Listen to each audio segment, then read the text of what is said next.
Hello, good evening, Smello. My name is Drinks Glue. We got an exciting matchup for you tonight, ladies and gentlemen. We got Inky Dave, we got Hefe, we got Tybalt, and right now on your screen you can see their current standings. We got Hefe and Dave vying for second place, and we got Tybalt not far behind, trying to earn some individual accolades of their own. But without further ado, allow me to introduce my broadcast partner tonight. Night do, my friend. How are you tonight?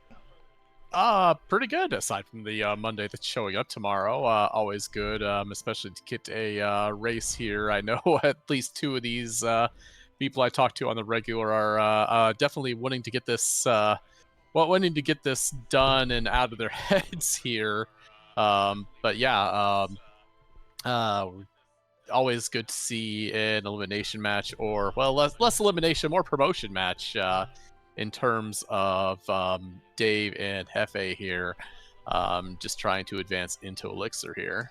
Yeah, because first place and second place are guaranteed to move up to the next division.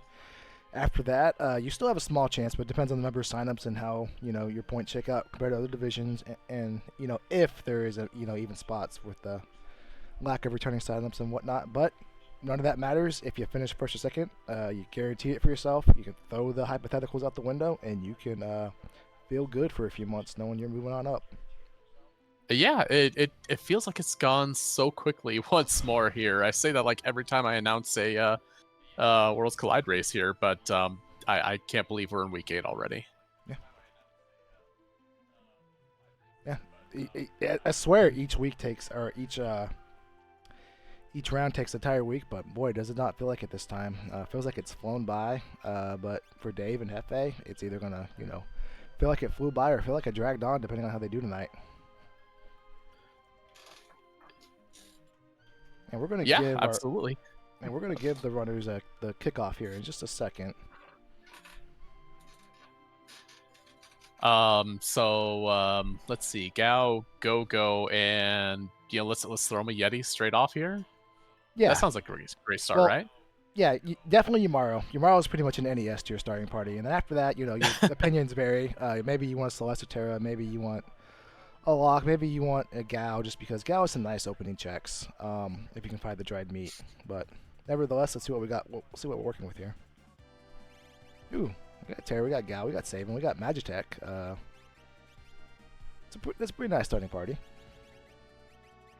Yeah.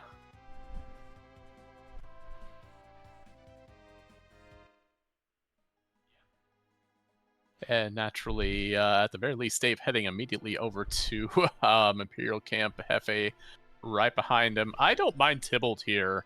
Yeah, I know I'm going to be heading to Imperial Camp next, but every once in a while, I still want to just clean out that Narsh house here as we kind of go see what we get inside of our treasury, so to speak, here.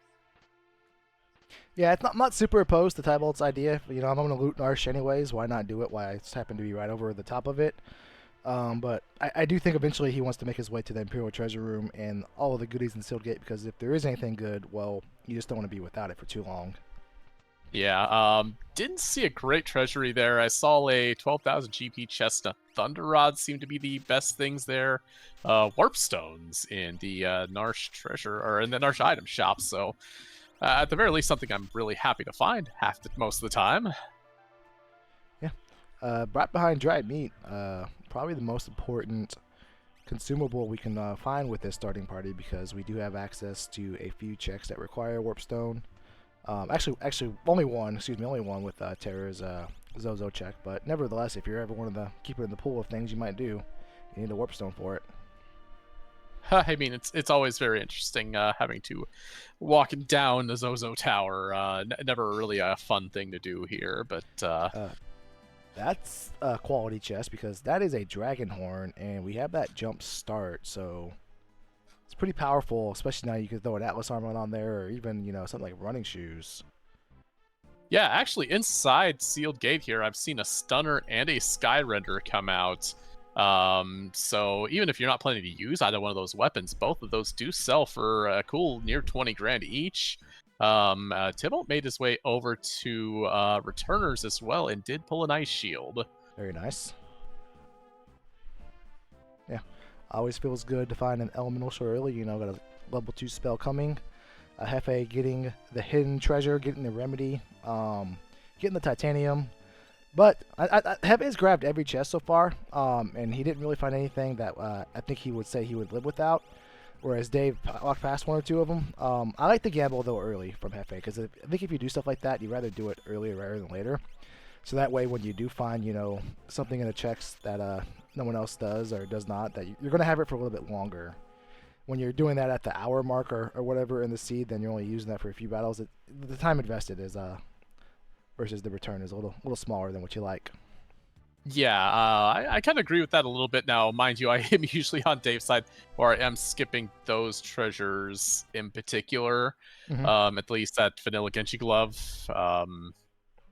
Definitely something I usually tend to pass up. Most of the other ones I will hit there.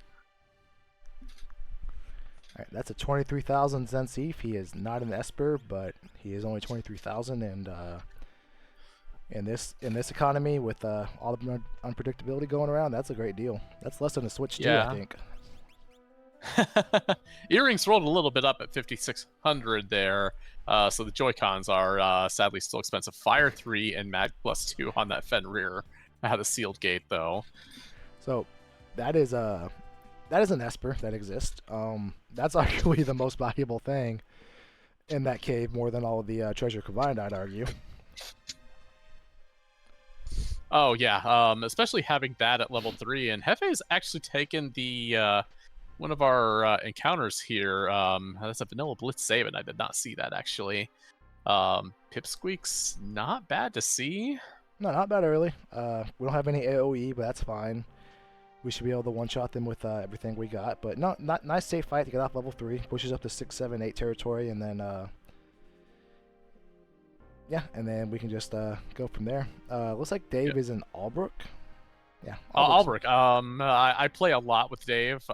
This is definitely our favorite town stop immediately after after initial sealed gate check. It's the shops are actually pretty decent, and you get a few more boxes there, like that fire rod. That looks decent there.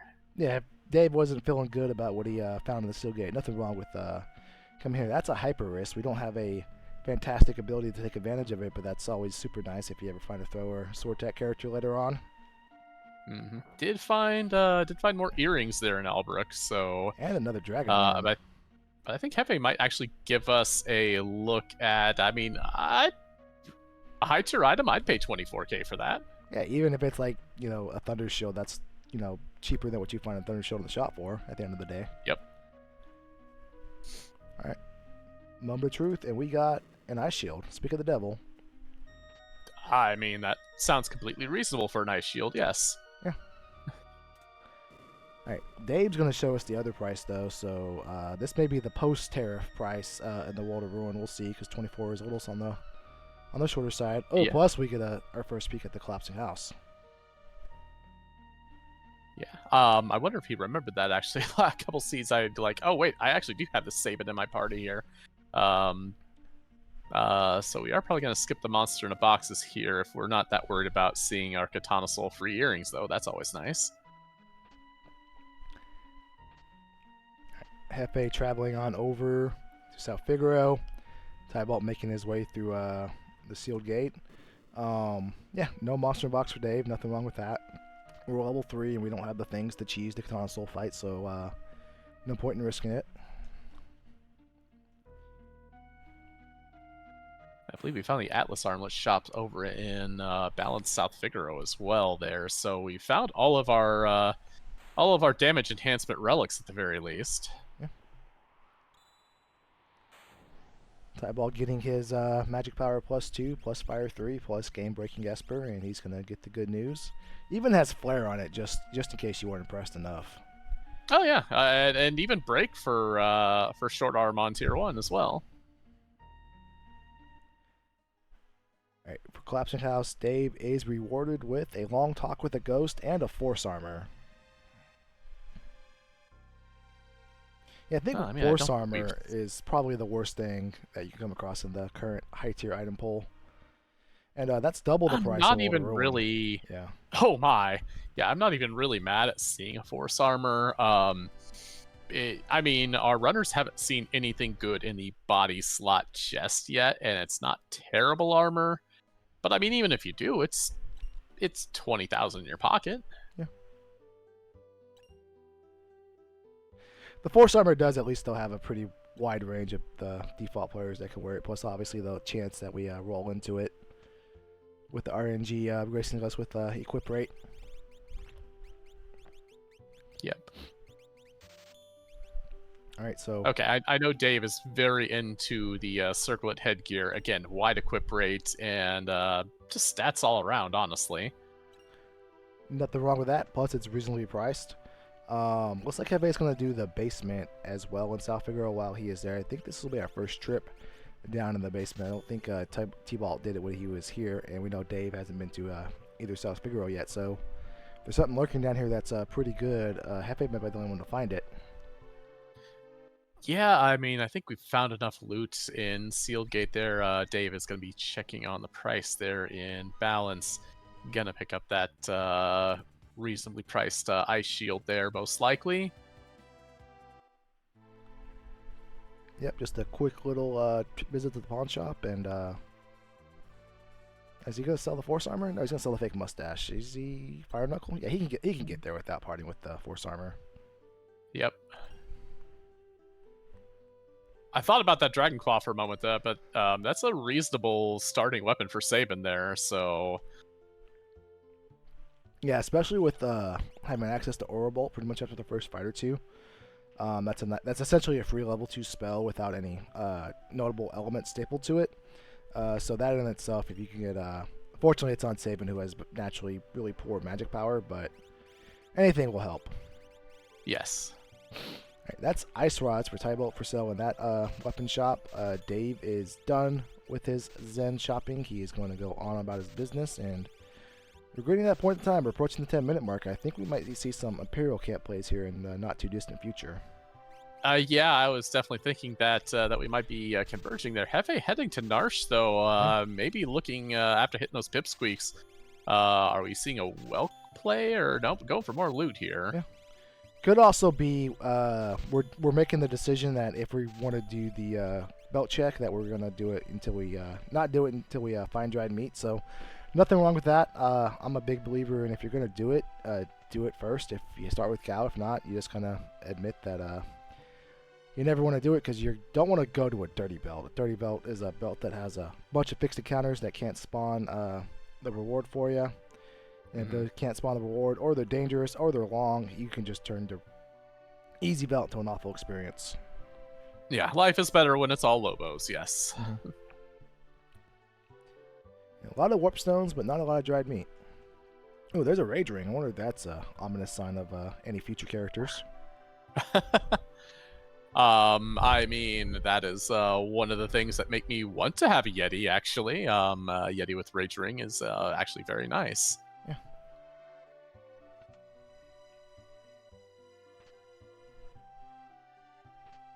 I mean, I do see Pearl Rods in the shop that Hefe is in. Not exactly cheap, however, so... you might be interested in one or two.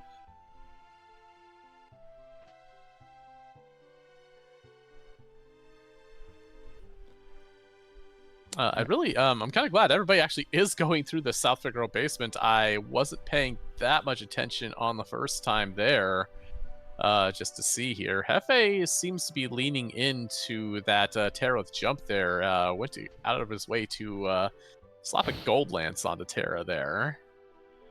Yeah, Gold Lance is firmly in the category of good enough because of the spear multiplier. Essentially, it's the same thing. It will do about the same damage as somebody's better swords in the game. So yeah, it's you rather have an Aura Lance. I personally rather have fixed ice, but Gold Lance is firmly, very much adequate, arguably above adequate. And yeah, is he? Nope, Hefe is still continuing on with the dried meat / loot chase. I don't think we've seen the World of Ruin Figueroa shop item shop, so Tybo might stumble across the dried meat here, and he does not. No, not yet. I'm kind of surprised if we are on the hunt for dried meat. We haven't checked. We haven't checked the Gao House, and we haven't checked the Airship shop here, which are two of the much more accessible item shops, at least in Balance here, that I'd like to hit. Yeah, promise it exists. Matter of fact, it exists 5 times. If we find the Ragnarok Lobo and we want to get, the Ragnarok Esper, want to get creative, we can go to the belt and I think the Lobo can be morphed into it. Really? Okay. I mean, it makes sense. Yeah, 2 birds, 1 stone, and all that. But Though if I was trying to metamorph a Lobo into a dried meat, I would like to have a mimic around just to multi-summon that Ragnarok. Alright, looks like I was mistaken about Hefe's goals here. He's doing the Elite Ribber. Maybe that's that in mad Dave's lad, future? but here we are. Then again, if you're looking to roll a first place here and you want to go off the beaten path to a check that nobody else is going to be doing, that would be Let River, yeah. Yeah, the pros of Elite Ribber early is that it has a bunch of fixed encounters, and if those fixed encounters are good, you get the profit. But you do have to invest a little bit of time in some animations, plus 4 of those fixed encounters, plus we have a long way to go to that boss at the end of it, and that boss gives us the business. Well, our only choice to get out of there is to reset, unfortunately. Yep, Dave looks like he will be the first person to... Never mind, he's heading to Thamasa. He's definitely on the dried meat hunt here.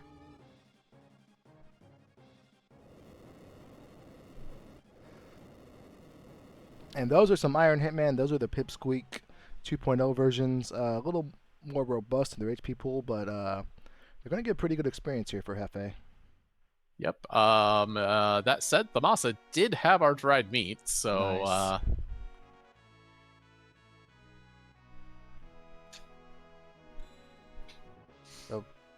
Nice. T-Balt's getting his Force Armor. I'm sure he is ecstatic. Dave is heading over the belt with his freshly found dried meat, and T-Balt's going on the wild card here. Maybe he goes on the Hefe route, goes somewhere else to start. Maybe he continues his dried meat search, which we can confirm now does exist thanks to Dave and what he found. I think this is the most avoided Imperial camp I've ever seen with a Saban start.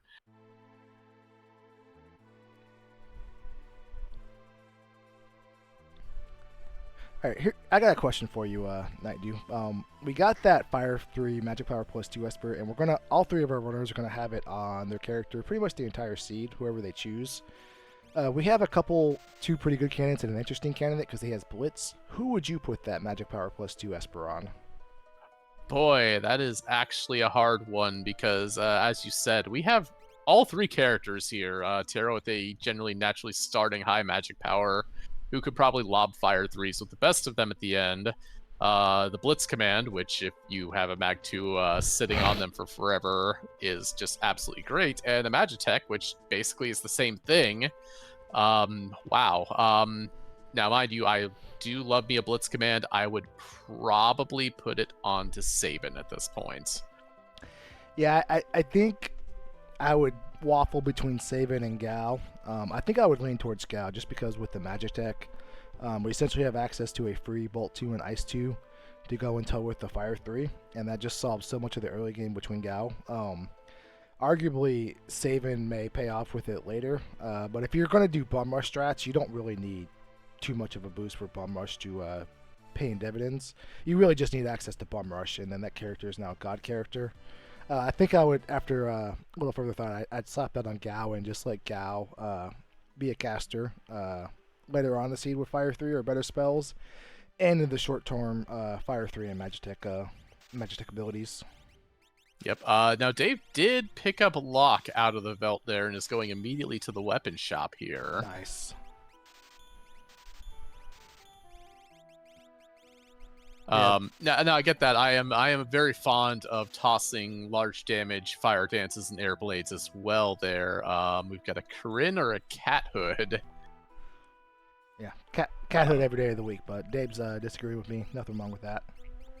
Well, I mean, we do have Terra, so we just turn around, run the well check, and we've got the Cat Hood as well. Alright, Hefe is rewarded. I don't know if I would say reward, but he is graced or presented with a leader at the end of the Elite River, and That is very manageable. He is through the Elite River. He will show us what he is rewarded with. And Dave, I assume, is going to Imperial Camper Serpent Trench now. He gets a Snow Muffler. Yeah. I mean, at the very least, Leader was not that kind of a brick Yeah. wall here. But I would very much assume Dave kind of probably wants that cat hood and is, never mind, is heading to Imperial Camp. We'll get it later. All right. Hefe not far behind him. T-Ball's going to get his lock. Now, Hefe has a few levels under his belt. I think he's in the double digits now. And that Kieran has an Ice 3. That is, that's a quality Esper as well. That's pretty fortunate so far with the Esper rolls. Mm-hmm.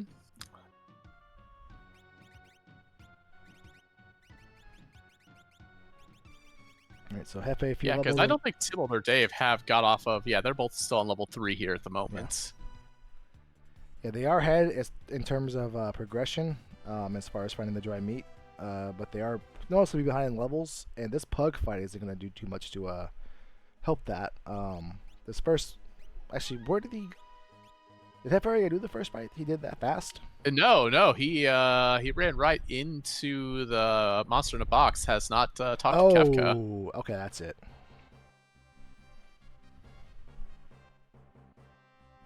Dave wisely cracking a fire rod to get through the first fight and off of level 3. Very nice.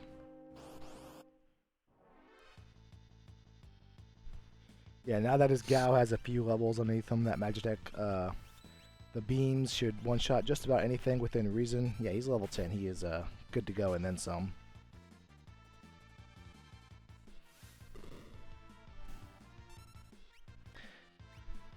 Alright, let's see what encounter number 2 is, and it is not great.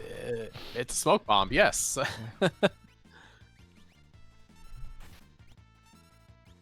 Gotta look at Hefe's side here. Did he win the lottery? Oh, he got one. Yes, He got he one. pulled a Minerva. Nice. Oh my. Very nice. What are the odds? They're somewhere between 0% and 0%, but Hefe defied the odds and he got a Minerva from the pug fight. Okay, so presenters are fight 2 and 3. What's fight number 4? It is just Ghost. So the fights here, other than the first one, they're kind of whatever. So Dave's gonna walk out of here like level 12ish, and T-Bot will do the same. So that level gap Hefe had is still there a little bit. He's still about 5 to 6 levels ahead of everybody else. Now I'm wondering where that Esper is for Hefe, because Sabin is already tossing out some pretty... I mean, I know Arbolt has a very strong base power. Even on Sabin, it's really strong, actually, but we do get a Magicite out of the deal, at least. Fun fact about Crusader, it is scaled off of your magic power, so that magic power plus 2 will really come in handy if you want to invest that, and then switch the Crusader over to summon that. I mean, we can send Terra in the air so everybody doesn't die, right? Yeah. Well, that's why we invented Life 3. Alright, what does Crusader have? Speed plus 1, fire and flare. That is pretty good. Speed is pretty sweet when you find it early on.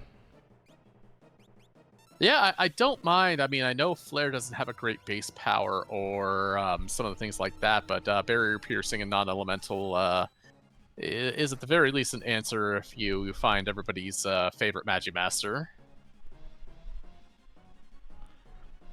Alright, we're going swimming. T-Ball gets his Crusader. Dave is first one into the trench.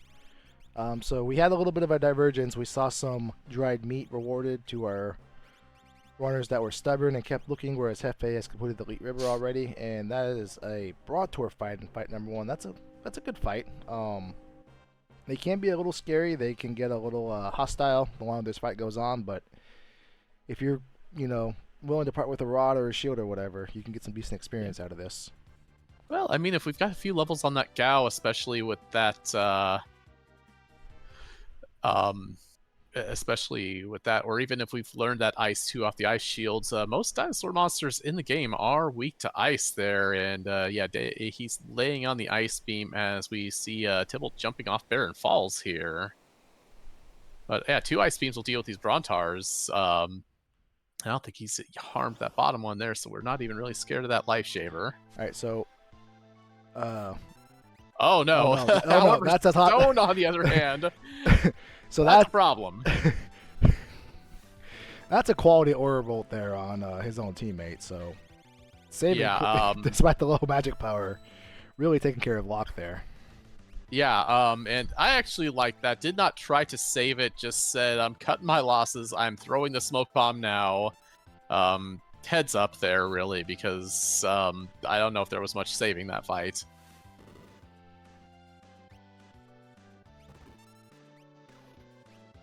Yeah, this is one of those. Yeah, this is either A, hopefully somebody's already learned Ice 2 off of the Ice Shield Esper, or we just break a rod or we run away. And it looks like Dave's gonna go with a rod. I don't like this. I like this. I like it less so if somebody dies, but looks like we're blocking some stuff. Looks like Locke can't block. Yep, lock went down, Yeah. unfortunate.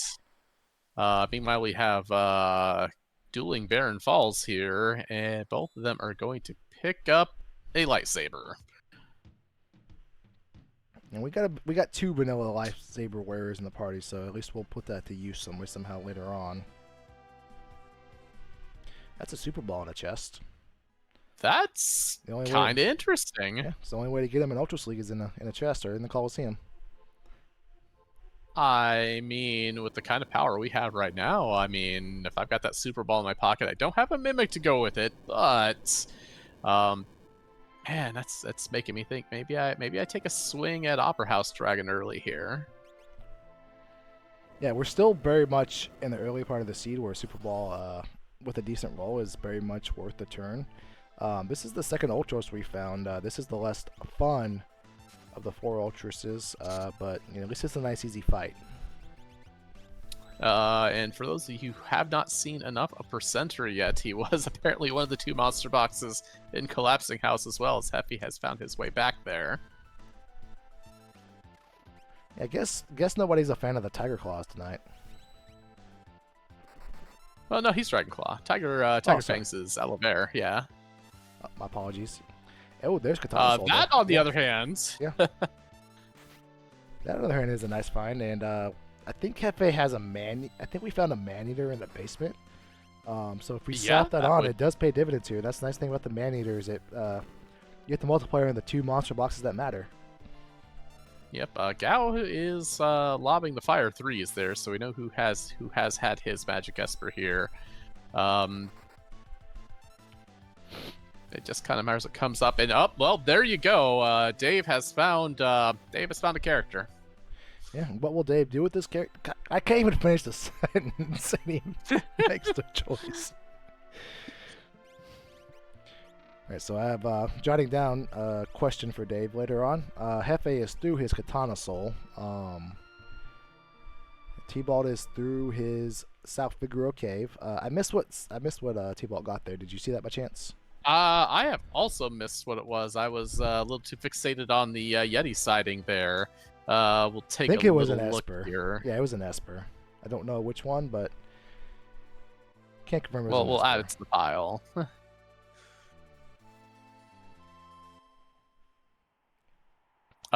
That's well. I mean, Dave's actually going to give us a look at the. Dave's going to give us a look at that, so we'll know fairly soon here what was there. Yeah, this has been a pretty fast start. Between the Fire 3 and then all of the characters we have access to some really fast checks, which we've done, some nice checks. Plus finding Yamaro, knowing Yamaro is out there really available. We still have access to a few other quick checks with A, Yamaro, and then B, the Gate with Terra. And then a couple of other, like, you know, Mount Colts is one of those medium checks, but it's actually a little faster than what you think, so pretty fortunate so far with the characters and then the overall speed of things just based on what they offer to us.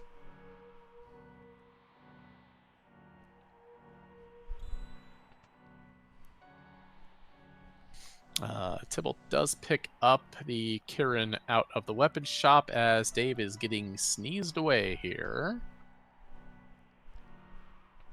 Unicorn. It was a Magicite, yes.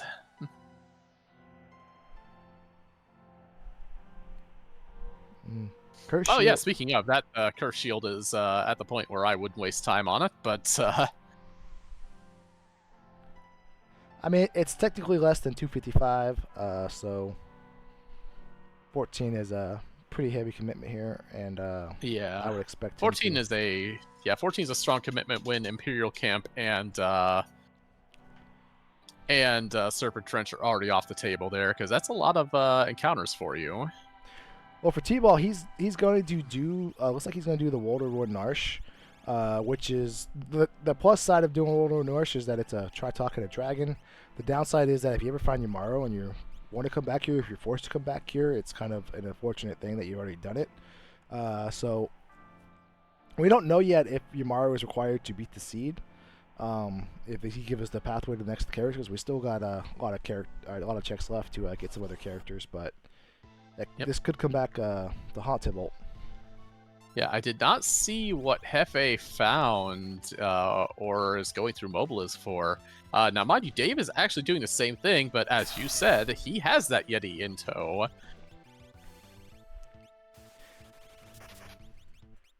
The Unicorn has Meteor on it. Not bad. And Life 2 and Fire 3 as well, if we didn't have enough sources of Fire 3. Where are all these Tier 3 elementals and seeds I'm playing? Yeah, so this is going to be interesting based on what this boss is, and especially on who Funvaba tries to blow away here, because this is going to be a one-character Moas fight. Yeah, I'm a little afraid of that, honestly, here. It does kind of seem like Hefe is kind of just pushing the gamble button a lot here. Leaves Gao, who I do believe has had his Magic Esper on here. It is a character.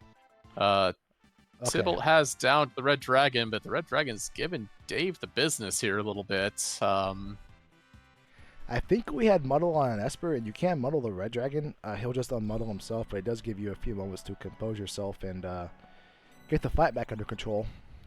Yep, Red Dragon does drop an offering, so runners who did not find Katana Soul in the Collapsing House are not punished.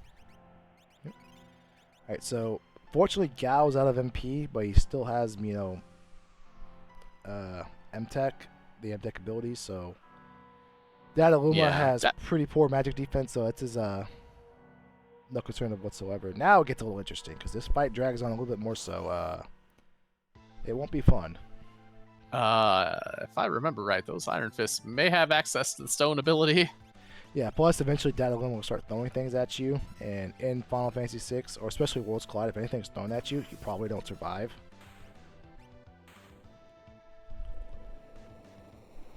But we are through it, and we are going to get rewarded, I believe, with an Esper for Hefe. I'm not sure. Again, I didn't see the peak there. Tunnel Armor was at the... Okay, but that's only an item, but it is a Behemoth suit. Okay. We'll take it. We'll take it. Yeah, so somebody will be able to get that +6 stats across the board. Now, Tybalt is out because he does not have that Yeti. Mm-hmm. He cannot continue on the Yamara Road. Looks like Dave is doing a little shuffling with his Magic Power +2 Esper. And Hefe is that the Colosseum or the... No, that's the Colosseum. Got an Excalibur, but this is the wrong game for the one to have an Excalibur in. I saw Marvel shoes, but I didn't see any of the big sticks there. Tybalt is headed towards the Welt check, which, again, if we've been to the weapon shop, which we have with Locke there, is going to get us a... But wait, there's more with that cat hood behind. Ooh, this is... Yep, I was just about to say, if we've already learned Ice 3, this fight is a 2-turner, but... Yep. I think Hefe is back into looking for... Yep, there's dried meat in Ruin Jador, so... Yeah, Hefe is going to be a little later to that lock there, but we'll get... Ooh, that was Pearl Rod and Pearl Lance in the same shop? Yeah, I believe so. It's a pretty holy shop. And Dave is continuing on down to Yamaro's cave. He's noping out of the monster box. Nothing wrong with that. That is Bahamut at the Welk spot. So no Esper, but no character, but Tybalt gets his cat hood as well for his troubles, and that's a decent Esper. Yeah.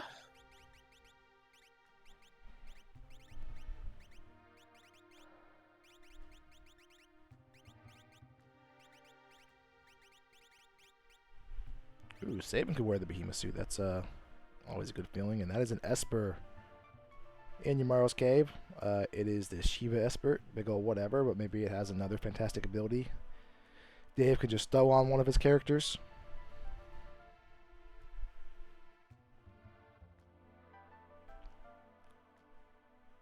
And I think Tybalt's saying, while I'm here, K at N looks doable here. Yeah, I like this. I saw this fellow named Goldchucker do this from time to time, and it makes me rethink maybe I should do this more often, but nope, looks like T-Bot was just character peeking, and that's not a character, and he's going to walk on back down.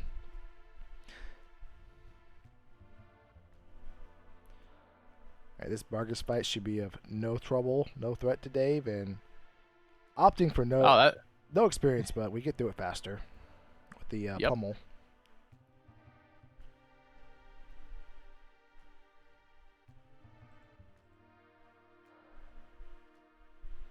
Oh, if you excuse me, I have a quick knock on the door. I'll be right back.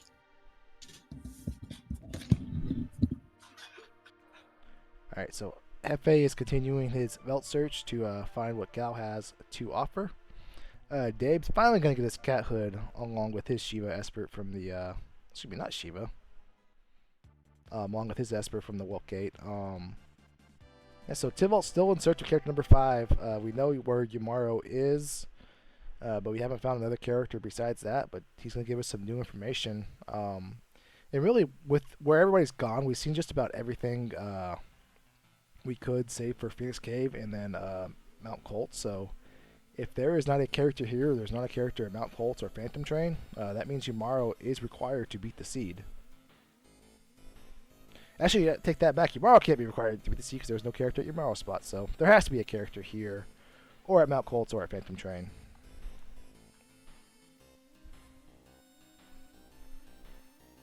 Alright, so Hefe probably think what he's doing here is maybe trying to roll out another Murra from some of these pugs. And Dave has Ice 3 on his Terra, so this Flame Eater fight is a big old nothing. Just an inconvenience, if that, and he is through it.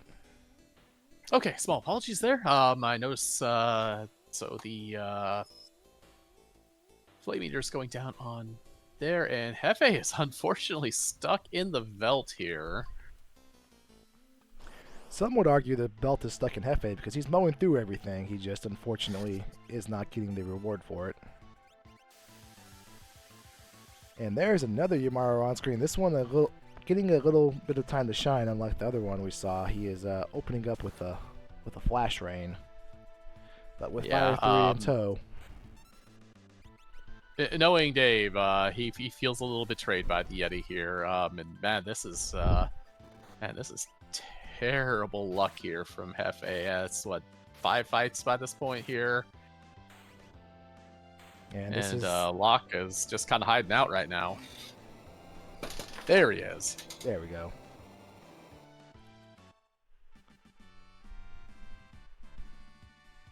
Alright, so let's see if Hefe jumps on into the Serpent Trench since he's in the neighborhood. That's an Esper at top of Mount Zozo. Or excuse me, the Tower of Zozo, where you find Ramu in the middle of the game, but no character there for T-Vault, so we got a few more spots, but yeah, just another old Strength plus 2 Esper. I know, right? I was just saying, my thoughts are kind of pointing towards the end of the seed here, and we have the magic. We've got like every tier 3 and a Mag 2 Esper. There's our Strength 2 Esper as well, and we do have an ammo weapon which doesn't play along with it really that much there. But if we find a usable stick or the like there, we're going to be happy we had that. Yep. T-Ball doing the unusual drinking from the Phantom Forest water. Luckily, it's separated from the Doma Castle water, so it's safe to drink and actually restores your health. That's Celeste on the Phantom Train, so there is a character number 5 for him, technically number 6 that we've seen. Yeah.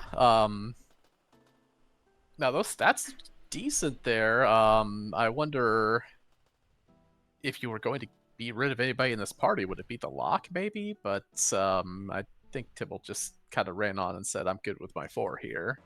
Yeah, none of our runners have really struggled with any of their fights. It's just been a character hunt, guessing wrong, guessing right, and then B who put their head down and found job meat to start, and then C, we have offerings. We have all these amazing espers, all these spells and easy bosses. So really just an RNG fest to start. Just unfortunate.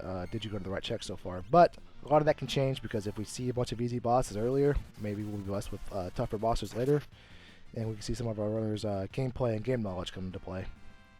Yeah, it kind of feels like Hefe has been like one of the worst hit by this. Is he has hit other checks there. It just kind of seems like he's done a lot of unfortunate swings and misses at this point. Now again, he'll get back into the realm here. He'll head up, probably switch to.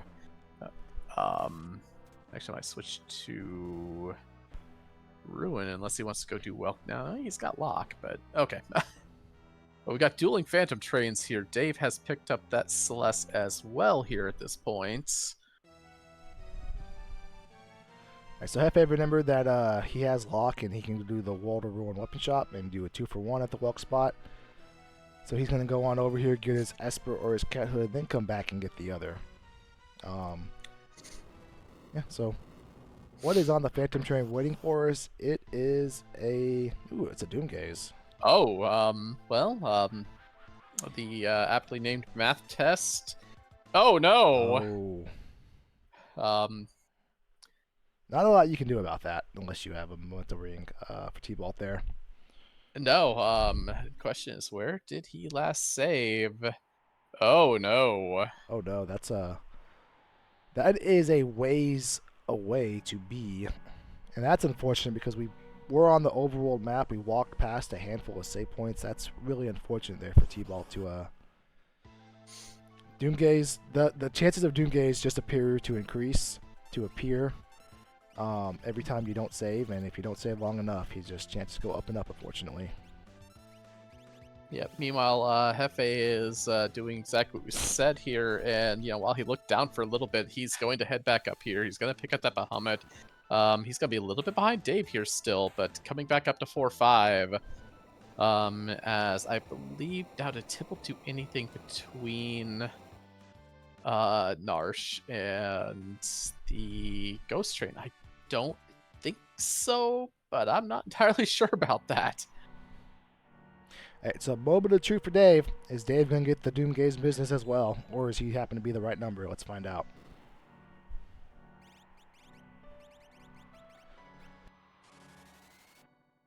Apparently Dave knew he was the wrong number. So Dave, I think Dave hit a save point. Dave checked. Dave looked at it and saw Doomgaze and is like, well, that's fine. There's a monster box. The card over. Maybe yeah, that's a straight number of 25s there. So yeah, Dave knew. You're not going to give me XP that way though. Yeah, speaking of being the wrong number, yeah, these guys don't give anything. Yeah, Smoke Bomb's the correct move. So Dave has a few options. He can go talk to some ghosts and do a few more ghost sprites. The monster box does happen to be right there next to him if he wants to see if it's Gigantos or PM Stalkers or whatever it may be. But nope, he's gonna take the ghost. That'll do. Just gotta get the 26. You don't want to be greedy and go for 27.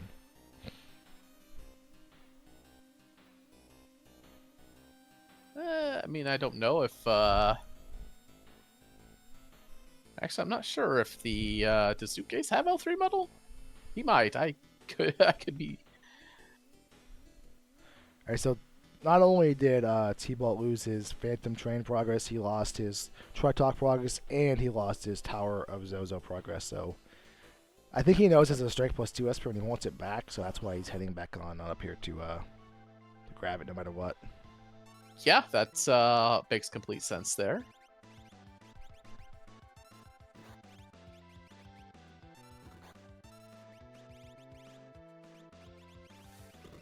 Meanwhile, Dave is now at a nice safe level and is heading back towards that Doom Gaze.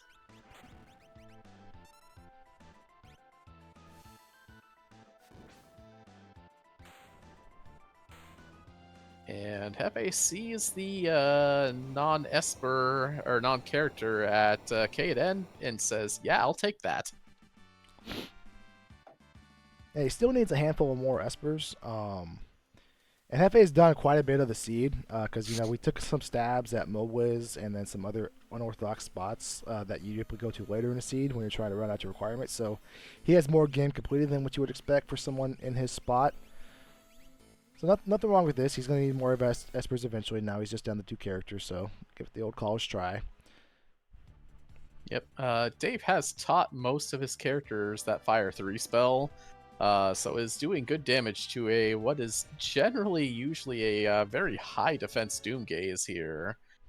Meanwhile, Hefe does get around the soldiers just fine and finds that the Imperial Army brought in the heavy machinery for this siege here. So here is a funny fact. If T-Balt recreated his exact same steps that he did before he wiped the Doom Gaze, and then walks back up to the exact same spot, having completed the exact same actions, wouldn't he be the same level and just meet the same fate? Well, I would assume he would hopefully know that, and would at least do a few different things. Maybe again, as you said, checking that monster in a box there. Dave has said, and I actually really like this because I mean we do have that Gao with Magitech here, so we have Celeste. Let's rush to the factory. Yeah, Tech Missile is a quality ability. Definitely a good one to have. So I'm not sure if T-Balt smoke bombed that fight first or if he took it the first time, but he's not level 23, so he did something different. He did either something more or less we missed.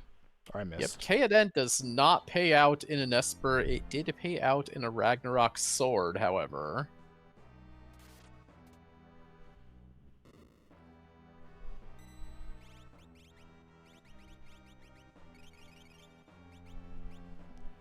Alright, so I think T-Balt's going to be fine for Doom Gaze round 2. The Fire 3 alone is like probably that or Power Rods are like the top 1-2 things you can, or Brick and Flame Shields, I guess, if you want to be technical, but it's one of the better things to have against Doom Gaze.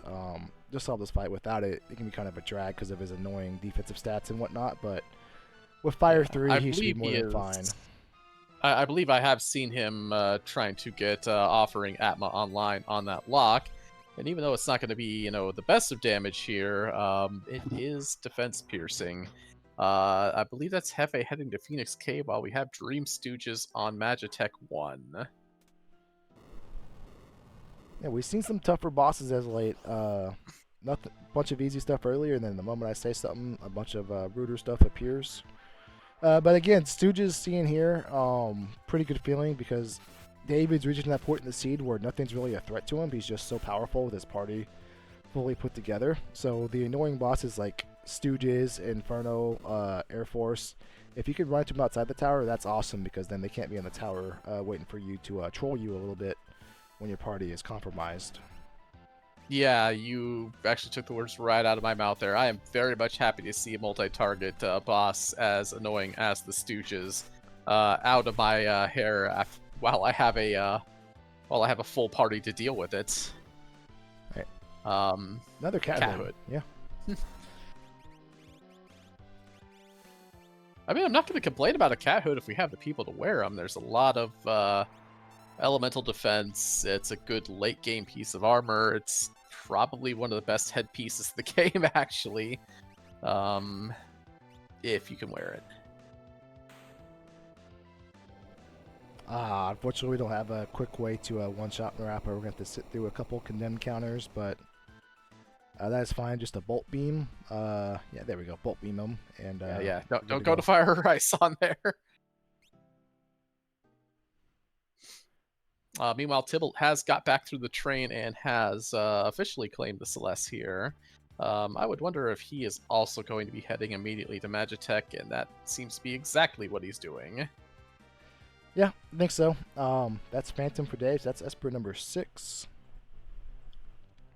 We're getting close, dangerously close to requirements for Dave. But yeah, I think that's probably the huge motivator here for T-Bolt, because if you get Tech Missile online with that Magic Power plus 2 Esper, even if Gao hasn't had it the entire time, just a little taste of it, you'll be forwarding with the damage cap some way somehow with all the earrings. If you can get a level 40-ish with that character, and you'll just get there sooner if you've had that Esper on them a little bit longer. Yep, Hefe is going to show us the Phoenix Cave Dragon here. That Phantom had a life 3 on it, so Custodio strats are now back in play. I was about to say, oh well, we have a manner of columnist protection, but I forgot Fenrir was the first Esper most of our runners found here, so.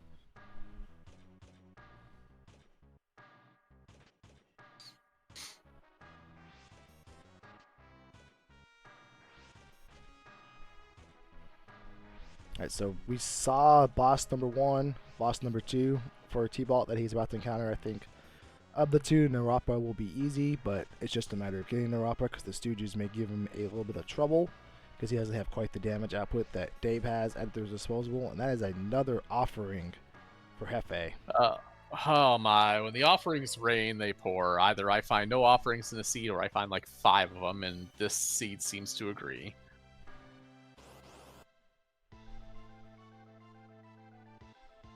Alright, Stooges fight.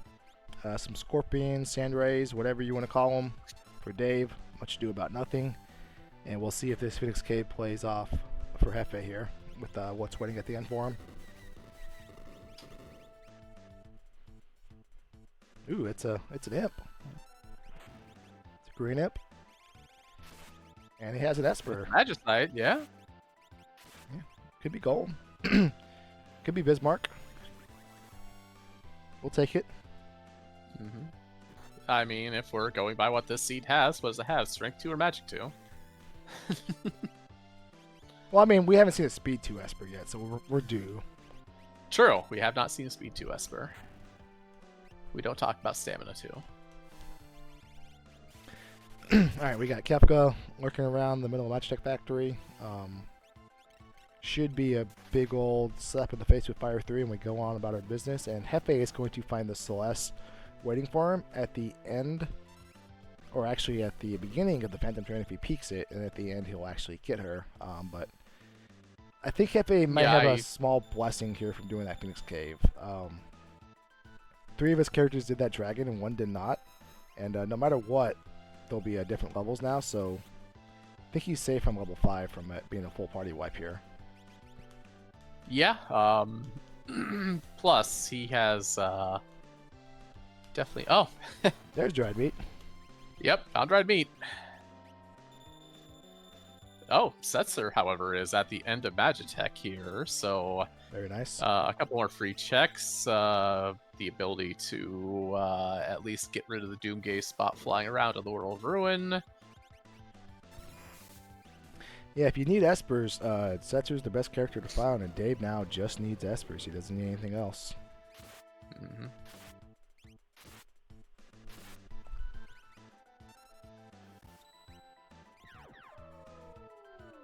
Let me pull up Dave's stream and see his check count here in just a second. So I think Dave is officially in the lead from the check standpoint, because he's completed more...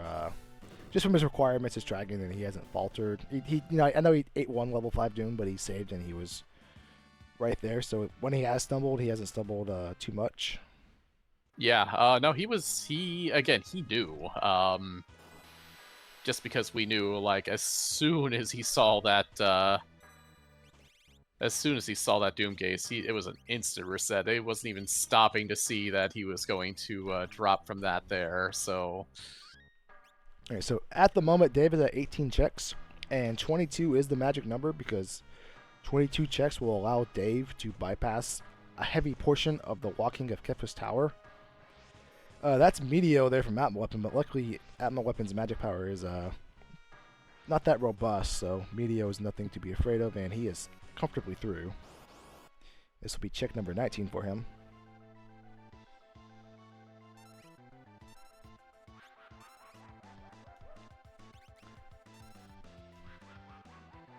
Yeah, check number 19 and Esper number 8.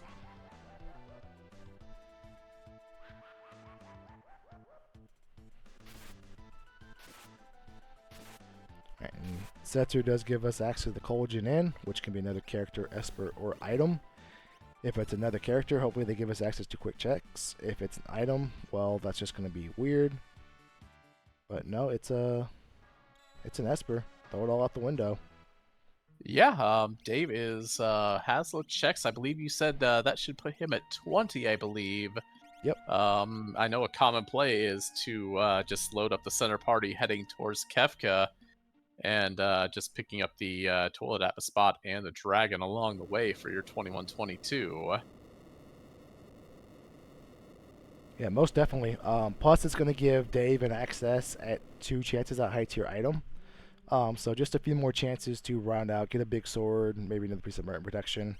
Just something else to round out his characters. Could be another Force Summer that he doesn't really want, but either way, it's levels, it's checks, it's equipment, and a fantastic way to close out the seed before you head into the Kefka's Tower.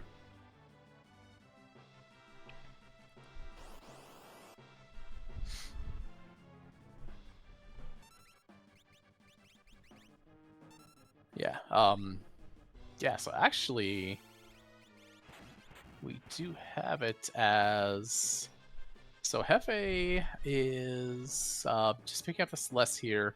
Tybalt is actually an Esper down from Dave here. Gotta pick up that Setzer. And as you saw, there were 2 very fast Esper checks. And actually, where is Tybalt here? Okay, his tracker does not have the amount of checks on. Well, I can count them, but doesn't seem to be as close as Dave was. You know, either way, when Tybalt gets out of here, he gets Setzer, that's character number 6. And then he gets Search Disguise and Collagen, those are 2 Espers. And one would assume that those are the 2 fastest checks he has available, so he would head that direction. Plus, we know from Hefe's screen that a very peekable check that he may head towards too is another Esper and Mobilize. So requirements, despite the shortcoming, or despite the unfortunate circumstance that Doomgate is hitting him back in time quite a bit, sending back to 600 AD Guardia, requirements are still very much within his reach if he follows the traditional path. Better 600 AD than 12,000 BC at least. Yeah, because then you're on the other side of BC, AD, and then you pretty much might as well start the seed over. Yep, Dave rented 024 on the middle lane here. That didn't last very long there, so is just propelling towards that dragon. We'll have skip momentarily. We'll have a sub-hour skip. That's always a great that's feeling. Nice to see. Yeah. All right, so we've seen Stooges, we've seen Doomgaze, but there still are some tough bosses Night Dew out there. So, Dave will shortly show us the 3 statue spots plus the Guardian spot. What would you say would be some of the toughest roadblocks he can encounter here? Well, I think you just named one of them. I really hate seeing Guardian, just because Guardian always seems in the tower to be rolling up things like shrapnel and otherwise there that really kind of ruin your day. What else would I not want to run into? With a party that this magic heavy that we're running. No wait, we've already seen Rexel, haven't we? I don't think we've seen Rexel. I haven't seen Berserk, but we've also been so well equipped that the last few Esper we haven't really had to check. We just need to go. So there may be Berserk selling Esper we just haven't seen, but you know who could still be out there. And without Berserk, being this reliant on Magitech or Fire 3 for some characters, if we run into them, that's just no bueno. I believe we've seen enough instances of Flare on these same Espers where while it would be a little slower there, I think we have enough magic power in that Flare spell to deal with a Magic Master if he shows up there. God, what else would I not want to run into though?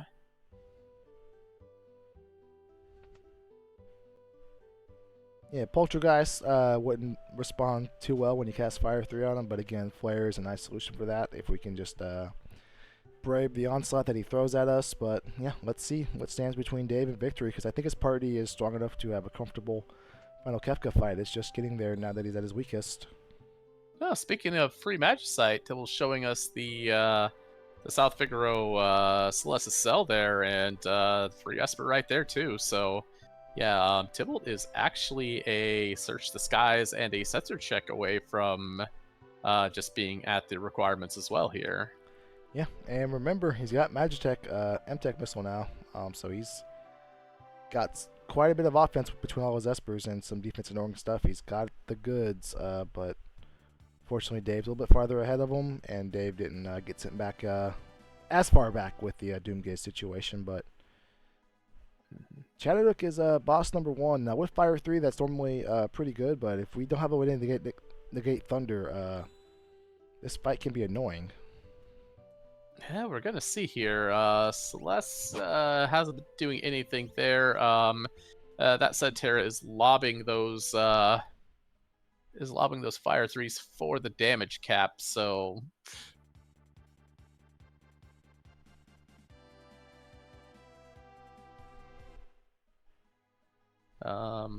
well, I mean, I guess you don't need to nullify Thunder if you just dodge the Thunder.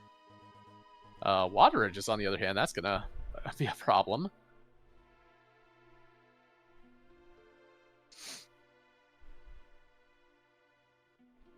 Alright, Chatterhook down, 9999 Fire 3, turns out it's a good thing to have.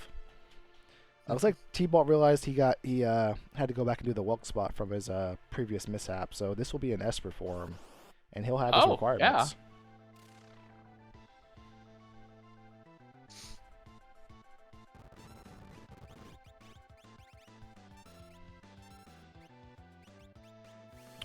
Just Ice 3, some Ice Beams, Ice 2s, we're good to go. Or even just some tech missiles. Either or. Alright, Dave will show us what's next on the docket for Kefka's Tower. It looks like he's finally putting the Atma weapon in one of the mini offerings he's found to use. And that will come in handy against, I'm gonna say Guardian? I guess Guardian, and, oh, that'll come in handy against this guy. Oh, there he is. Yeah, there he is. I've heard he exists. A lot going for about 9,000 there with Yeah, oh, look at that. Yumaro doing the thing. He's helping. Yeah, as long as Locke can keep some HP underneath him, he is perfectly fine. Plus, with that Force Shield, he's got access to Cell. Plus, that is a robust amount of damage for a Flare from a Sabin of all people. So, we're pretty fortunately equipped for this Magimaster situation. Yep. They don't have looks like a whole bunch of elemental immunity, but that's fine there. Oh, that's interesting.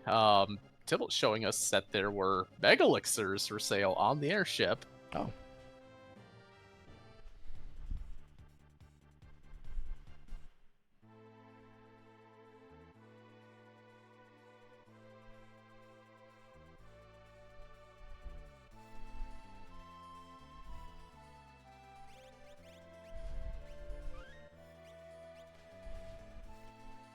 Alright, well, if Locke and Saving can handle Magimash, they can handle just about anything. Yep.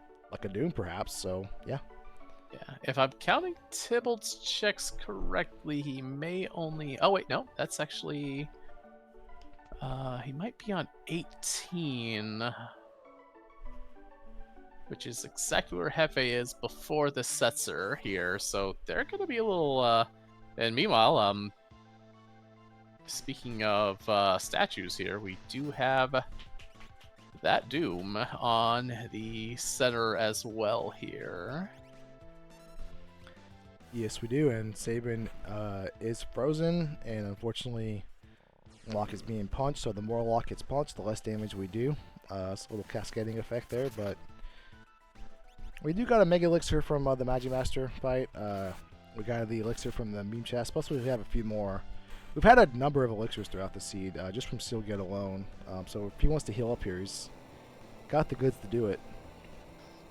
Yeah. Oh, maybe That's he has the goods, but he no longer has the character to do it. And, yeah. Saber, Meanwhile, Opera House Dragon also had a Ragnarok as Tybalt shows us.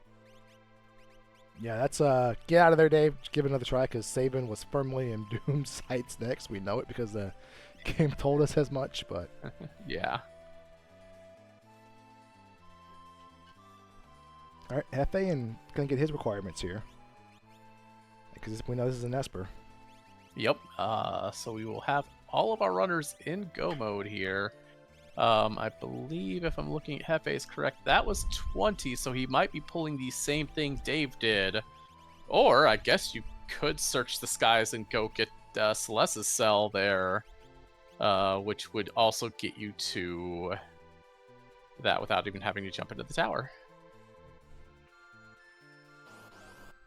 Yeah, there's no wrong answer. Because let's say there's an Illumina down there in Celeste's basement, you throw everything out the window.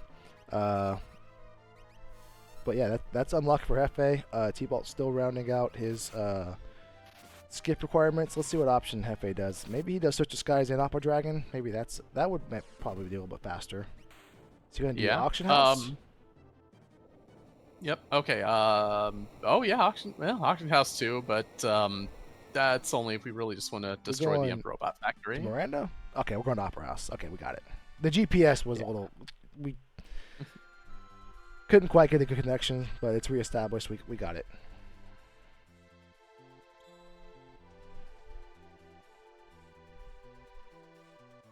Yeah, we all make jokes about Yamaru piloting the airship, and then we'll let that sequence speak for itself.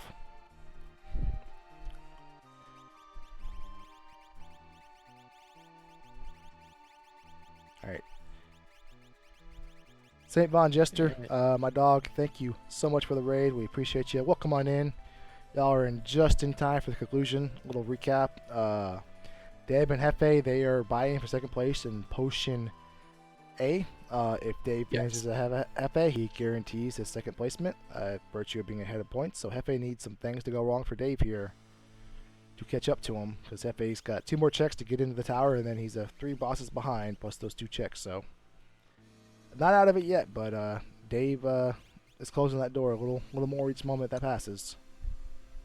Yep, Fumbaba got a lot of hit points. If you've got a little bit of thunder immunity, not exactly scary there, and is just is eating a steady diet of 7,000 point tech missiles. So yep. T-Ball getting his Magi Master at home, and he'll get his real Magi Master later. Hefe gets his Ragnarok. So finally, I think that's Hefe's first big sword. So finally a big sword for Hefe. 7,000 damage tech missiles, no problem for Lava. That is boss number 4. Dave will be embarking on his Kefka Tower journey through the 4 various tiers in just a moment. This one more check, the Gold Dragon spot for T-Bolt, and he will be at the top of the tower as well. Yep. Now, if I'm thinking correctly, they do have Fenrir for tier 3. The Bagitech upgrade for Xfer will give them instant death to use against the tier 1 and tier 2. Do they have a source of mute for magic on tier 2? Good news, there are cat hoods for sale in Water 1 South Figaro, so if you didn't find one of the first 7 and you missed out, you had an opportunity to purchase one for your own collection. Or if you just wanted a few sleeping bags too. Tybalt did just get the skip notification, is sticking around for the dragon. Wants a little bit more power here by the looks of it. Yeah, why not? A, B, C, D. Always be clobbering dragons.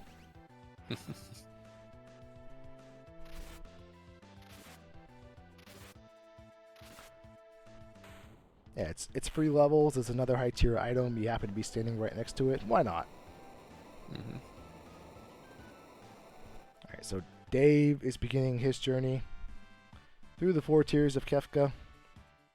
Each tier presents its own unique challenges, some more physical, some more annoying, some just RNG dependent, but nevertheless, we like to play a little fun little game here at Worlds Collide, and The game is called How Long Will It Take the First Runner Who Reaches the Final Kefka Gauntlet to Complete Their Final Battle. Dave's battle began at 1:07:01 by my count. And for those guessing at home, unfamiliar, about 10 minutes would be an average Kefka fight. Dave has power overwhelming though, and then some. So I am going to personally guess on the shorter side of that fight. I'm going to guess 8 minutes on the dot. I'll give him a little bit more time here. Again, it just kind of comes down to, like I said, do we have an answer to stop? Do we have an answer to stop the magic from being annoying? And then again, 2 missed X-Furs here.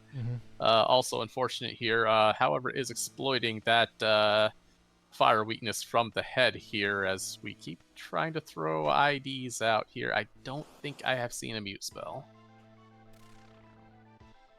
X-Fur did land that time, however.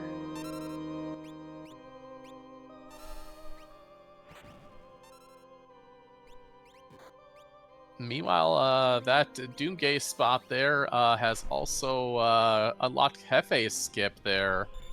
Nice. So everybody does have their skip. Lock went down. First tier kind of giving him a little bit of the business here. Yeah, instant death misses. That's unfortunate, but you know, we're doing 9999 bolt fire 3s. Eventually we'll come out of this ahead somehow. Hefe's doing a little shopping before he heads on in. Dave through tier 1 despite the unfortunate circumstances. He is moving on up in the world. Chatternook for T-Bolt should still be no problem. Moment of truth for T-Bolt I think is going to be the Magic Bastard fight. I don't see who we put in the middle, but it could not go smooth for him as a different Dave. Yeah, it does look like he stacked this party here, so in terms of, I believe he has been actively using Terra and the Sabin. So, yeah, I'm not sure. Maybe it's Locke going up the middle for extra levels on that Atma weapon, is what I would be thinking. So I think everybody's going to be, or at least I think Tibble is sending a Locke looking for extra Atma weapon levels up that way here. Meanwhile, tier 2, the expert does land and does have Ice 3s to start working on Tiger here. Ooh, he does have mute. See, even better. Okay. We were staring at all those strength and magic power plus stats that we totally missed the mute.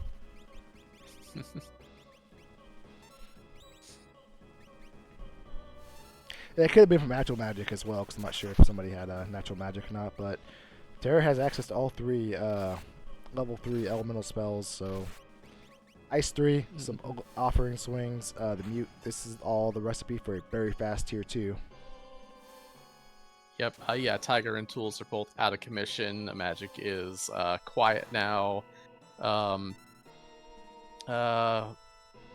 Tibble has pulled up to Magic Master. Celeste is already down, and he has thrown... Oh, well, that's actually a good thing for Tibble there. Lock knows quick. Yeah. Quick, heal up, swing. Quick, heal up, swing. We got 8 elixirs, so why not? It's slow, yeah, but it will get through it. He did go ahead and slap on the Force Shield as well there for the extra magic evade. Locke is having a day, unfortunately, on Tybalt's side there as I look over and he's face down again. That's alright, he's just trying to figure out how they're all floating in air. There's no ground beneath them, but they're all standing evenly on the same plane somehow, but he'll get to the bottom of that, and then I'll get back up and start swinging again. Yep. Oh, I'm gonna guess that was on 10 hits, because all those attacks do seem to be focused on magic now. It was, and yeah, T-Bolt through the Magic Master fight. Well done. Now can he get through the I'm assuming the Doom spot just as smooth.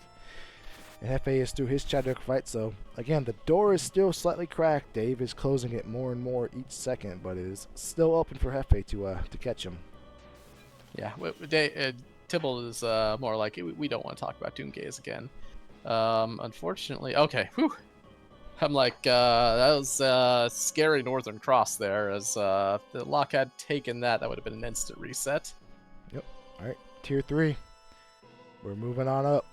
This is where that offering lock will really start to pay dividends.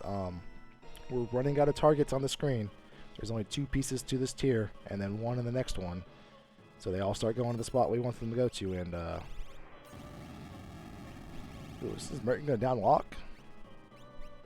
Just it's got down lock and Gao, and I mean Gao's probably actually the best right now to deal with rest back there. A tech missile and a flare ought to do it there.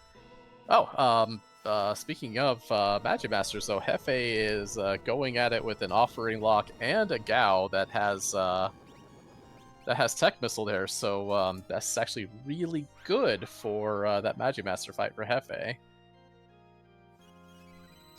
Yep, perfect party of the 4 to have him in this middle lane. 9,000 tech missile, no problem. All right, so we see Fenrir about to be queued up, so Dave knows he's approaching the end of his tier 3. And he's getting his Calmness Protection Resi. What Calmness is a single target physical attack that inflicts the wound status, or essentially is a 1 strike KO blow. And that is what Sleep, one of the parts of this tier, does when they die, and they can do it up to twice. But if we can't be punched, we can't be Calmness, and that is why the Fenrir is coming out. That is interesting, as that came out, and at the very least, we do know that Rest is still alive. Yeah, we're good though. Magi Master paying dividends with that Mega Elixir. Fire it on out. We're back on up, but oh wow, she only had... Oh no! This might be overkill. Just a little. Never seen a 6 HP Whirlwind before. First time for everything. All right, we are approaching the end. This? I don't know where the count is on that damage there, but there goes a tech missile. Condemned comes out. Are we? Well, if Dave's counting damage, hopefully he accounts for that 6 HP heal, because that could really throw him off if he doesn't realize that it was there. And oh no, he didn't. Okay, so we are weight tricking with Sabin on 2 on his condemned counter. I think this tech missile does it. Yep, Yeah, there's okay. Calmness. All right, we're all good. Crisis averted.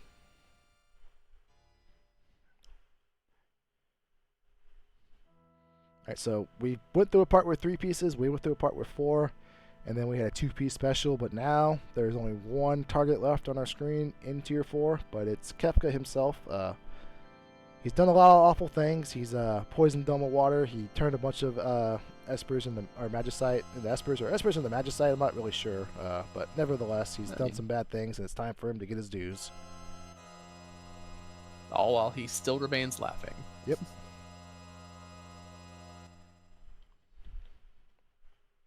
Now, Dave is still dealing with the after effects of a train as well here. So, looks like Arable Tech Missile lock is fine. It's just gonna throw. Oh, nope, no. No, put it back. Maybe Put it not back. the Curse Shield. Yeah, put it back on. What does happen when you roll into the final fight with Curse Shield? Nothing good, I would assume, but I don't think this is 30,000. Meanwhile, Tibble is on tier 1 here. Then again, we have not seen Fallen Ones, so... Yeah, I think we did enough damage to bypass Fallen 1. Yeah. Yep. Alright, so we're in the back 9 of tier 4. Dave needs to pour on the damage. Yeah, showing off, putting the Curse Shield on. Why not? Love to see it. Mm-hmm. First time ever on Restream have I seen somebody throw the Curse Shield on willingly during the tier 4 of a Kefka fight, but it's a bold strategy, Cotton. We'll see if it pays off for Dave. And paid off it does. Did. Yeah, GG's. GG's to Dave, and more importantly, welcome to Elixir, Dave. Thank you. Yeah, Can we talk about that? Kefka's Tower. Oh, what was that? I have one question to ask you, and that is 6 HP Whirlwind. I knew it was nearly dead. I was doing the math. I was like, that thing's got to have like 300 HP left when I took the swing with lock. And then, well, W-Win came out. It was funny at least, so glad you got a good chuckle out of it. I did too. Talk about that Kefka's Tower. That was kind of stinky. Yeah, Also- it was coming into the what don't you want to see in this Kefka's Tower. None of what I named was there, but yeah, that was Yeah, was very glad I had ammo offering and flare for the Magic Master. Speaking of that Kefka's Tower, unfortunately, unfortunately, Fumbaba gave his right side party the business there. As Tybalt is in tier 2. I think you saw Night I opened your confirmation vice chest just for you. I mean, Dragonhorn worked for you guys. Now, you guys didn't find a good spear to use with her, but hey.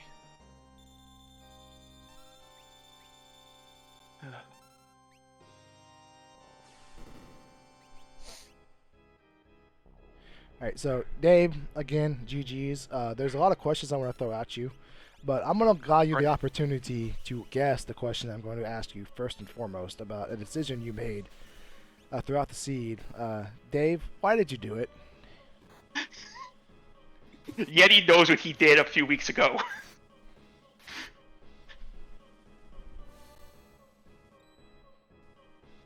Would you care to elaborate what Yamaro did? And couldn't have been that. I ran into...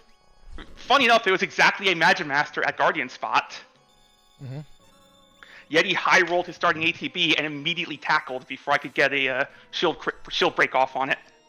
Ooh. So I would argue what Yamaro was doing for you is that he was triggering the wall change to stunt Magic Master's ATB so you can get your act together and finish the fight. But we'll agree to disagree on that situation. But nevertheless, GG's again, Dave. 116.43. You're moving on to Elixir. This ensures that you finish in second place in Potion A. So what went right for you this season? What did you do maybe that allowed you to move on to Elixir?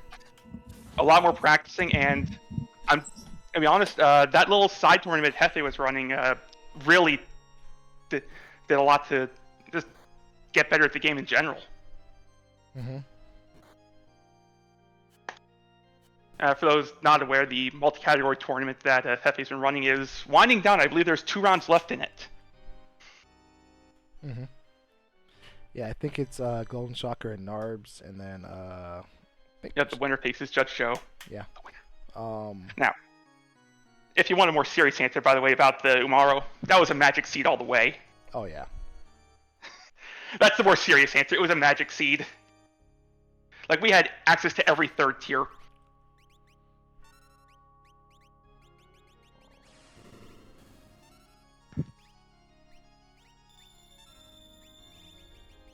And then good seed overall. Enjoyed the math test. Mm-hmm. You didn't pass the math test, but it didn't punish you as it punished T-Bolt. He got sent back in time quite a bit. Arguably, he got sent back maybe 10 to 15 minutes, and he somehow recovered not only to make up all that time, but also leapfrog Hefe. Nice. I think they were neck and neck, and then it sent him back like 4 or 5 checks. And he ended up doing all of those checks again some way, somehow, and he's now on his tier 3. I saw my party was all level 25. I'm like, I'm taking a safety here because, well, that's prime Doomgate shows up and ruins your life territory. Mm-hmm. Yeah, absolutely. I don't know if he told you there. My connection cut out for a little bit there. That unfortunately Tybalt did run into it and lost like 3 checks over it, unfortunately. Those of us that play and know Tybalt, really? We give him a little bit of ribbing over it, but yeah, sometimes he just misses a save here and there. But speaking of, he is ascending to Kefka proper here as Hefe is rolling up to start the climb here in just a moment. Yeah, well done. I know Tybalt's been putting in the work as the season's gone on. Yeah, I think this is actually because I think Tybalt needed a little bit of space there. He is 3 from the bottom here and wants to avoid relegation here. And oh wow, those are those are tech missiles for Niners. So yeah. Yeah, Magitech command plus a Mag 2 Esper immediately. That Mag 2 Esper was right on the Magitech user. Mm-hmm. So that's half the reason I finished out Magitech. The other half was I had the Atma offer and I wanted some more XP. Yeah, nothing wrong with that. That's like one of the perks of Magitech Factories. You come out of there with the levels you need for whatever you may either have physical offense-wise or some will come across later. Yeah, I had both halves of the Atma offering puzzle. Just wanted a little more juice in that Atma. Wow, Tybalt just aggroed down that Kefka there. Said, waiting for the end comes. No, we're not doing that. I'm just going to do all the damage until you fall down. And he did exactly that.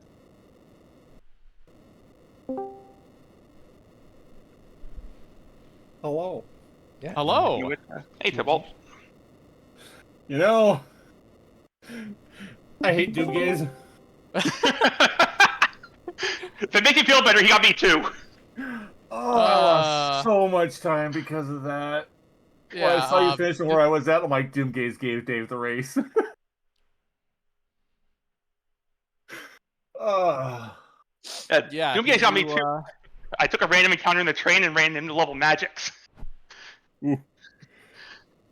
Yeah, I had to redo like 4 things, and I did them in a different order because I knew Doomgate was there, and I was going to grab the cell. So I'm like, I'm gonna do this in a different order. So I'm in a different level. What I did was after finding level magics, I talked to one of the ghosts in one car back to get the ghost encounter again. Oh, that will require saving on Phantom Train, and not before Tri-Talk, and having to do Tri-Talk, Zozo, and another check before. Yeah, just I lost like 4 checks because of Doomgaze, so it was bad.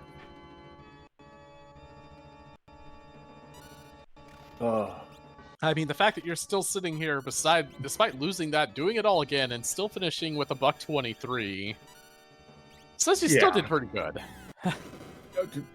Gao. Magitech Gao was king. Let's put it that way. Oh, yeah. And then Terrorist Check just handing you the Fenrir with Fire 3, Mag 2, and Flare for good measure. That's one thing I kind of want to ask.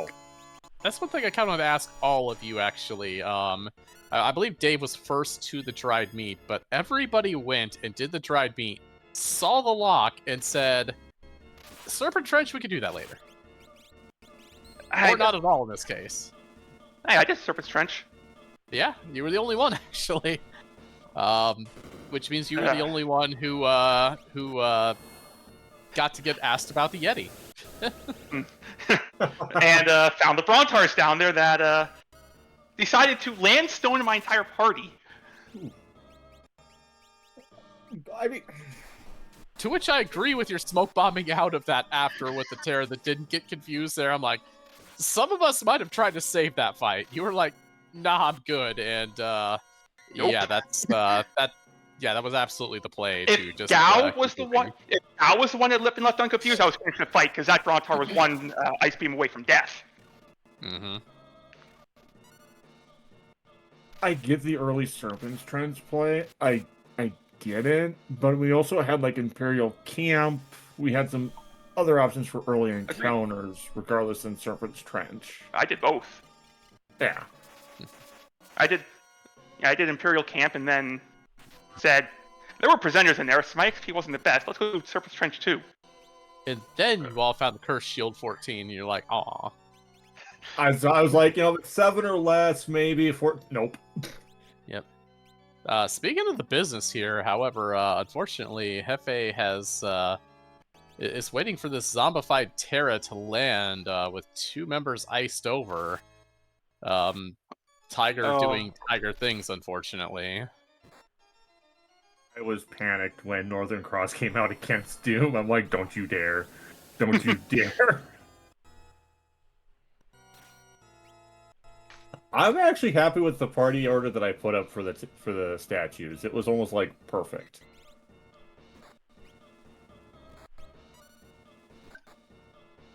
Anytime you see Magic Master, you're like, uh-oh, can I pierce this? Now, we had like 5 billion flare espers. You'd waste through it. Yeah, Yeah, that's but why I my said walk when he's like, didn't have run the flare, Magic Master. so- I'm like, you guys have plenty of. My lock didn't Meanwhile- have flare, so all he had was an Atma weapon offering, so... Works too.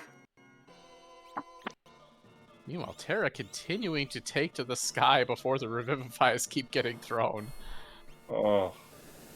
That flare star, however, will help. Like, I thought about when I got the dragon horn from your validation chest, your chest knight too. I'm like, I guess I'll put the speed esper on her, but she can't equip most spears. I don't think any of you guys found anything better than that gold lance that was kicking around there. Yeah, She was just casting magic for me. yeah, that horn was cool, but the 43 magic she rolled was kind of nicer. Yeah. I was Alright. I was super stoked when I found that Celis and Phantom train. I'm like, oh, I get to do magic check, I get Tech Missile, yes. Plus, at that time, I had like I needed one more character and a few more espers. I'm like, this could be 2 espers and a character. Yes, please. Mm-hmm. It was 1-1-1, so Still, And the got a character led to an esper, Yeah, yeah. but to 2 espers. yeah. Counting Search the Skies as one of them. Yeah.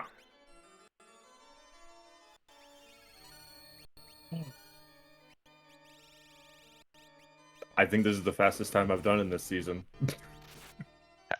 Honestly, that might be true for me too. I like the thing I'm kicking myself is it could have been faster if I didn't have that Doom Gaze wipe. Having to redo 5 things is. You are it feels definitely sub 120 if that doesn't happen. I think you're actually probably close to Dave if that happens. So. Oh yeah, considering when I was in Kefka and I saw Dave finish, I'm thinking to myself, I went that long? Oh no. Doom Gaze gave Dave the race. That was my thought. That said, I would believe that your finish here should keep you in potion for next season, I believe. Yeah. I needed at least a big win to keep me into potion. So I'm feeling pretty good at staying in potion for next season. Yay.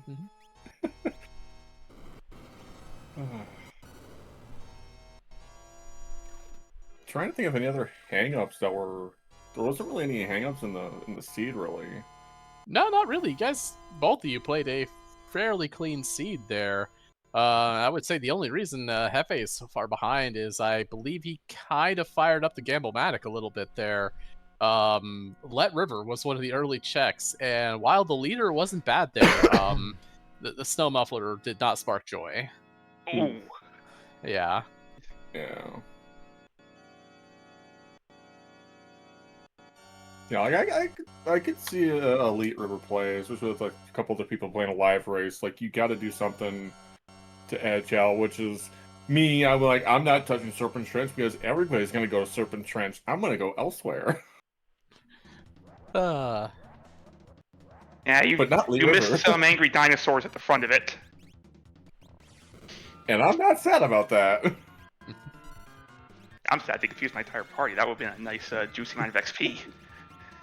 Like, she's over I was- Terra.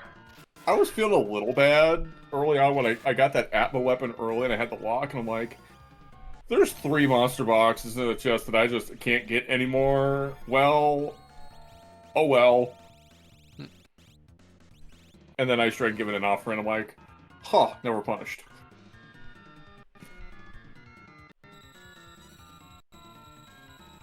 Meanwhile, Hefe is on final Kefka now. just got the counter, and there's Encom. So yeah, the damage is going to be sent here in just a little bit. Dave, did you see Fallen 1? I did. I didn't trust my my damage wasn't quite as high as yours.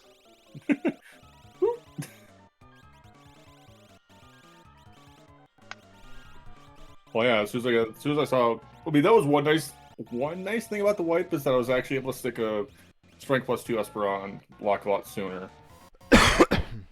So.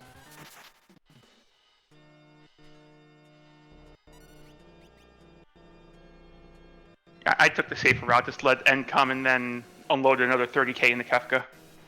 Yeah. I was pretty comfortable with my HP that even if I did get a ultimate counter, I was going to be safe. I wasn't. Yeah, you kind of threw any kind of caution to the wind there. That said, Hefe did see a goner, but finished it on the next swing. He has finished, and GG's out for Hefe as well here. GG's.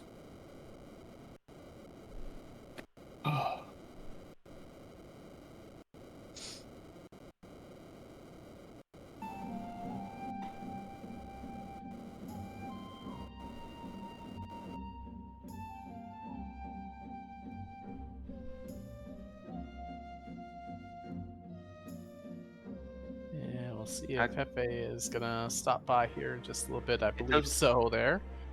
It does look like overall this time was good enough for second as everyone was finished.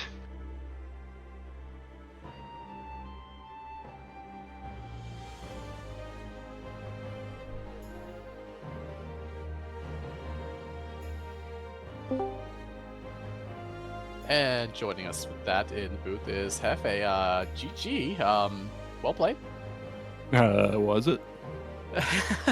So I have to ask, and I think I know the answer to it already. I believe that you were definitely going for one of those plays that somebody else didn't go when you pulled that early let river there. And while the boss was very agreeable, we didn't really find anything opposed to that snow muffler there at the end. Well, you see, my objective for this entire season of Ultros League was to find every dead check. Every single one. You found a lot of them. Every single week. And I think I succeeded. You know, if you want to see with a lot of bad checks, I have one for you, actually. I don't. I'm not a fan of Ultros League. Honestly, I don't know why I signed up. I don't want to bash it, but it's not for me. So, you know, like, I enjoy the people that I play with. I don't necessarily enjoy the seeds or, you know, so. Fair enough. But yeah, I mean, it was a little bit of a rough go. It was kind of one of those jet seeds. If I would have just played it straight up, I could have done a much better time. But, you know, just going a little outside the box. I mean, I'm generally Elite River apologist. Like, I live and die by the river, and, you know, this time it killed me like it normally does. But every now and then, it works out. I mean, I'm sitting here thinking while everybody else is doing anything. I'm like, okay, if this is like Cyan and his checks open up, then we've got an interesting race here. But yeah, it just it didn't roll for you here. And I mean, other than that, but I mean, other than finding a bunch of dead checks, you played a good game. So I mean, there's I mean, really it much wasn't a bad seed. It was just I played it wrong, which is kind of normally how it ends up going. I mean, we have had some bad seeds this season in our division in particular, but this one wasn't too bad. It just didn't work out the way that I had it in my mind or the way that I wanted it to.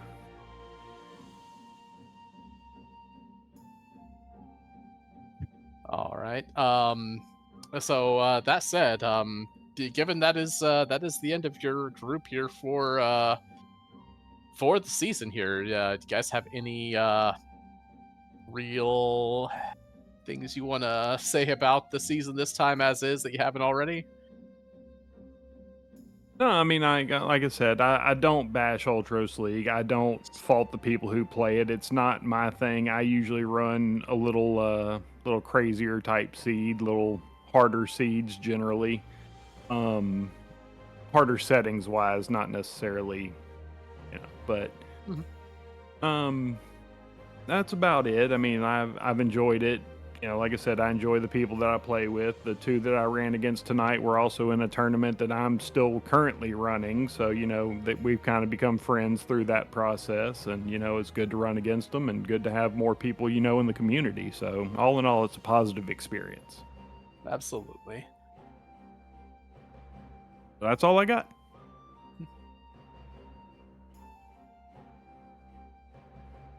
All right. Well, I believe that's it for, at the very least, tonight here. That said, this is the beginning of Week 8. We do have a few other Week 8 races going on here with a lot more for promotion there. We do have, I believe, on Tuesday, we have Knuckly versus Nobody War in Elixir B. We might have, I think we're still talking about it, Elixir A between myself, Fitz, and Narves in a winner-take-all in Elixir A on Wednesday, and I believe Saturday it looks like we've got Golden Shocker versus TBD. I'm going to guess that's just like an open challenge out there to have Mega Elixir up there, so that's up for Saturday there. So we should have plenty more Ultros League out there. And just free enterprise. You can tell I've called for that before. Jeez, no, this is Worlds Collide night 2. Oh my! One of these days I was going to slip. Yes. Oh my. But that said, there might be more Worlds Collide racing out there. Like I said, lots at stake to play for here. On the final week of this, and I believe we do have War of the Magi also starting up, and then you guys said you did have another so we actually have quite a bit of everything starting up here, so yeah, plenty more Worlds Collide at any there. I will say thank you to basically the Restream and my partner in crime here, Glue, who unfortunately did have to head to the phone, but I will say goodbye for him here. But other than that, I think we're going to swing it out here. I believe he said we had a right target. Yep, and we're headed. Oh yeah, Plexel. There we go. So yeah, everybody have a good night, and we hope to see you again very soon.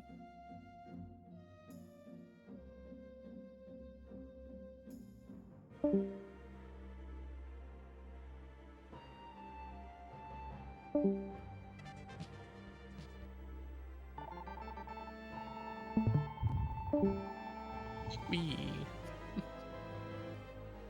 Hey, Drinks Glue. Oh, hey, Worlds Collided. Thank you very much for the raid. Hope the raid